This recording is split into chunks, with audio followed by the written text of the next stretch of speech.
Empires run on promises, and promises need a medium. The Roman answer wasn't just a coin, it was a system that linked metal, law, logistics, and image into one operating framework.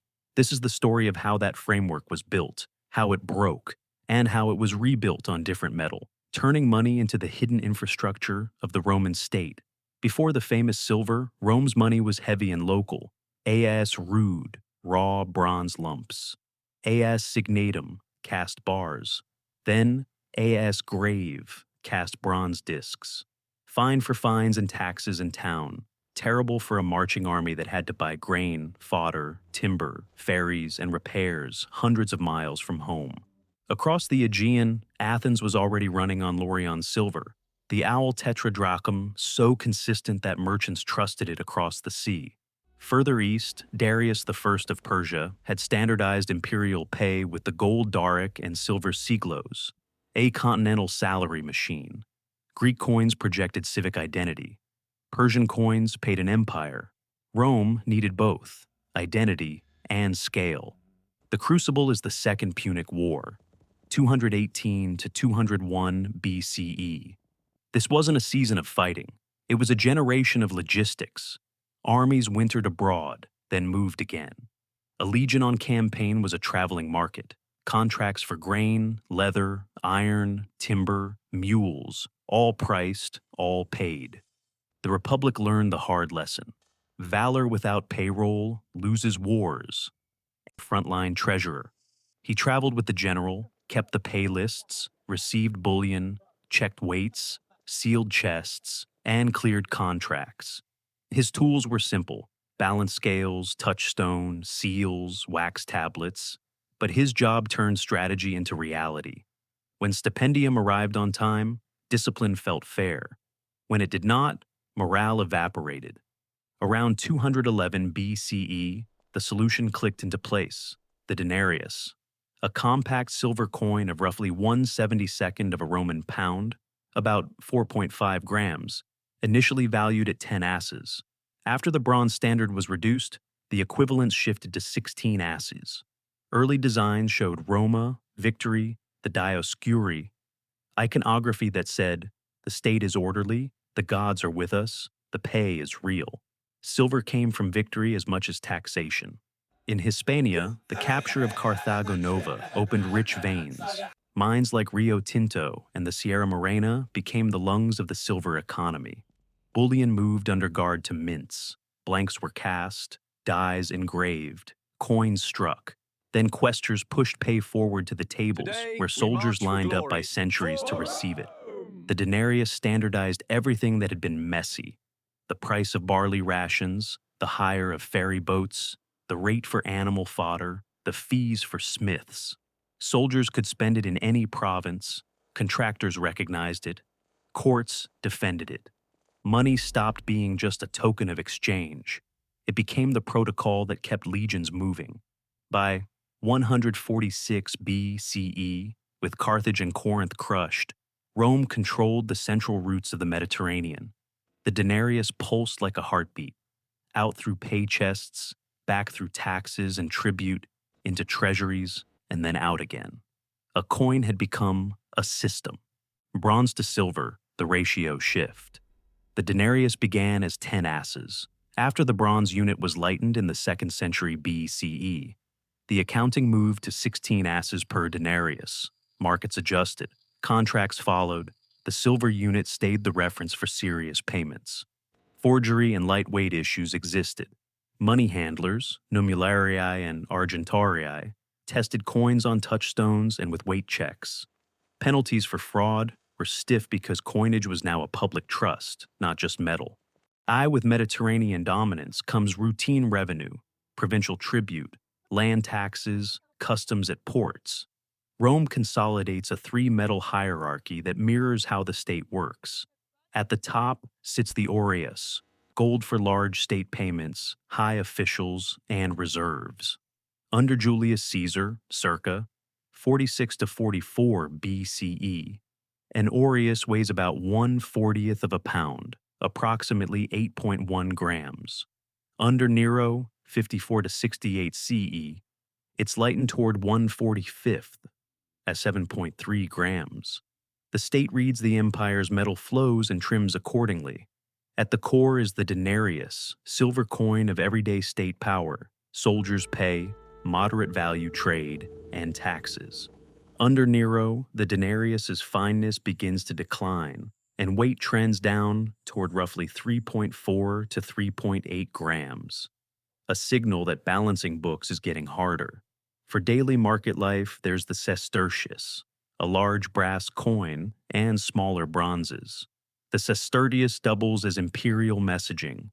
A big diameter means big space for portraits, temples, victories, bridges, aqueducts, a nona for grain, policy, and metal carried to every hand. The shift from republic to empire changes who speaks on coins. In the late republic, monetary magistrates sometimes put family heritage or political statements on the reverse. Famously, M. Junius Brutus.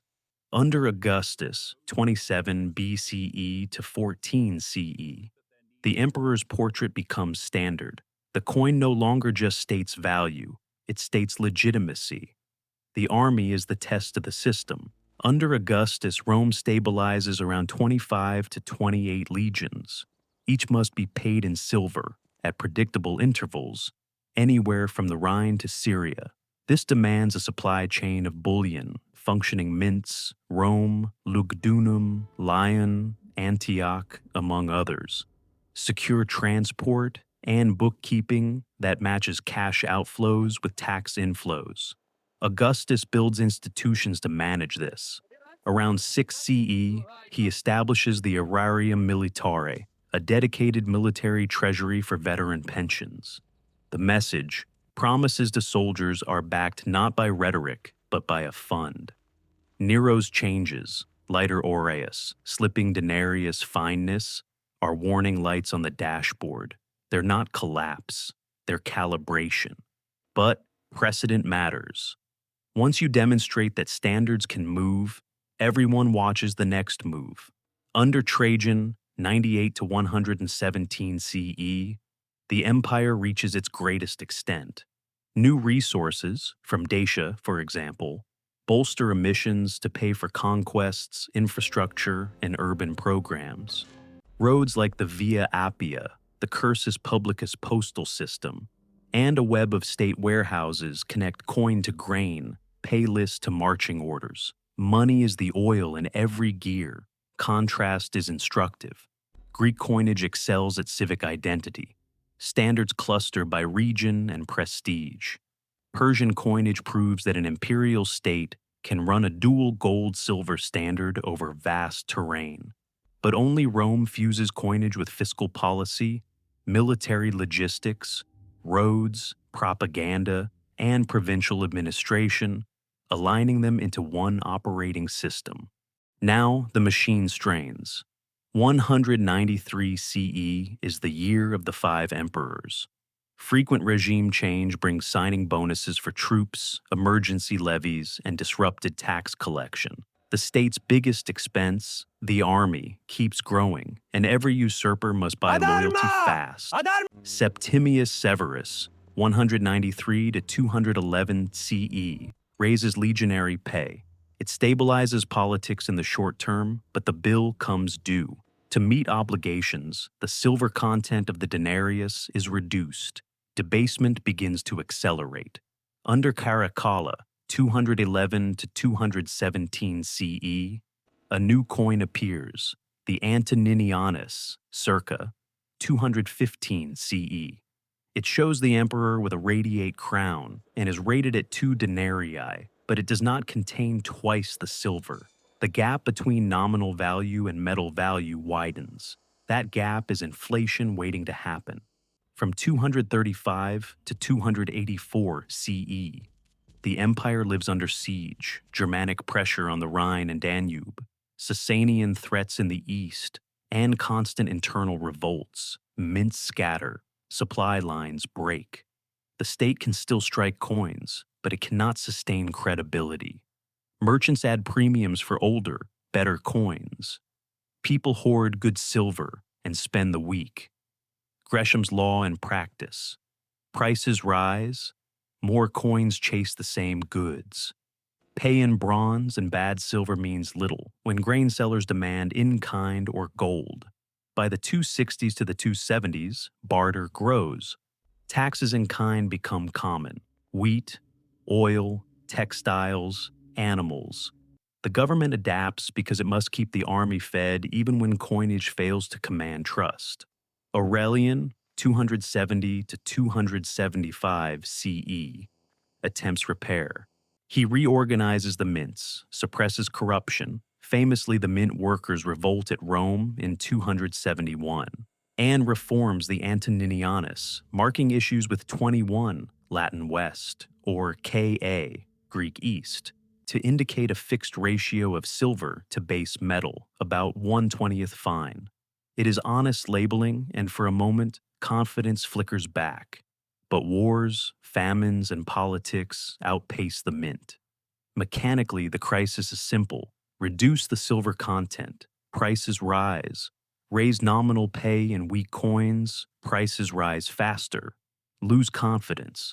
Markets demand goods or gold. Once a public knows the standard is variable, rhetoric cannot reverse the learning. Only a new standard can. By the end of the 3rd century, Rome has money in quantity, but not in quality. The instrument remains. The belief does not. Diocletian, 284 to 305 CE, rebuilt a state that issues money. He reorganized the empire via the tetrarchy, tightened censuses, clarified obligations in the coin and kind, capitatio, eugatio, and reset small change with a large bronze coin carrying a thin silver wash, the nummus/folies, to restore visible value in daily transactions. In 301 CE, he issued the Edict on Maximum Prices, a gigantic price ceiling list in the notional Denarius communes.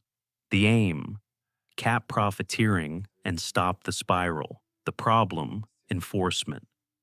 Where the legal ceiling sat below the real clearing price, trade moved off book. The edict remains invaluable as a historical snapshot of what the state thought things should cost, and of how far reality had drifted from the state's coin. Diocletian's deeper success was administrative. With better counts of land and labor, scheduled obligations, and acceptance that in-kind provisioning was essential for armies and cities, the government regained leverage over logistics. You still needed money, but the state no longer pretended that every payment had to be in decent silver. The monetary kernel changed under Constantine the Great. After victory at the Milvian Bridge, 312 CE, and consolidation of power, he introduced the Solidus between 312 and 324 CE, a high-purity gold coin weighing 1/72 of a pound, balls 4.5 grams, struck to tight tolerances across key mints: Trier, Sirmium, Thessalonica, Antioch, and, after 330 CE, Constantinople. The difference wasn't only metal, it was discipline. The Solidus changed incentives: high-value payments, salaries for top officials, imperial grants, diplomatic subsidies, wholesale trade, now had a reliable unit. Ledgers could reckon in gold, while silver, bronze, and in-kind obligations handled daily markets and provisioning. The state stopped demanding that a weak coin be treated like a strong promise, and instead offered a strong coin as the anchor. Constantinople embodied the shift. Founded as capital after 330 CE, it sat across the arteries of trade and administration. Its mint struck solidi, known for consistency. From Britain to the Levant, merchants relearned a simple habit: trust imperial gold. The Byzantine inheritance kept that habit. The Solidus, they're called the nomisma, maintained high purity for centuries. Even as Western Europe returned to silver pennies for daily life, major accounts, diplomacy, and law often measured value against solidi. Where the denarius had symbolized republican expansion powered by Spanish silver, the solidus symbolized imperial stability defended by administrators and mint masters. How did people live with the mix? A late Roman city might collect grain tax in kind, sell part for bronzes and small silver to pay workers, and reserve solidii for rent to the imperial fisc, army salaries at higher ranks, or long-distance purchases. A two-track world, gold accounting at the top, mixed media below, plus courts to translate between them. Law and image caught up. Imperial constitutions referenced gold units. Portraits on coins continued the legitimacy broadcast. Provincial bronze persisted for small change, while the anchor sat steady in Constantinople's vaults. Greece gave civic silver and brand. Persia gave imperial gold-silver payroll. Rome took both and bound them to roads, warehouses, army lists, courts, and propaganda. When silver failed under 3rd century pressure, Rome didn't abandon money. It moved the anchor to gold and defended it. Gold supply was steadier relative to high-value demand. The state enforced tight-weight purity, and accounting migrated to gold units. Confidence wasn't commanded by edict. It was earned by a standard that held. From the first Denarius in 211 BCE to Constantine's Solidus after 312 CE, Roman money evolved from a battlefield convenience into a civilizational framework. It paid legions, moved grain, funded bridges and aqueducts, broadcast legitimacy, and recorded obligations courts would enforce.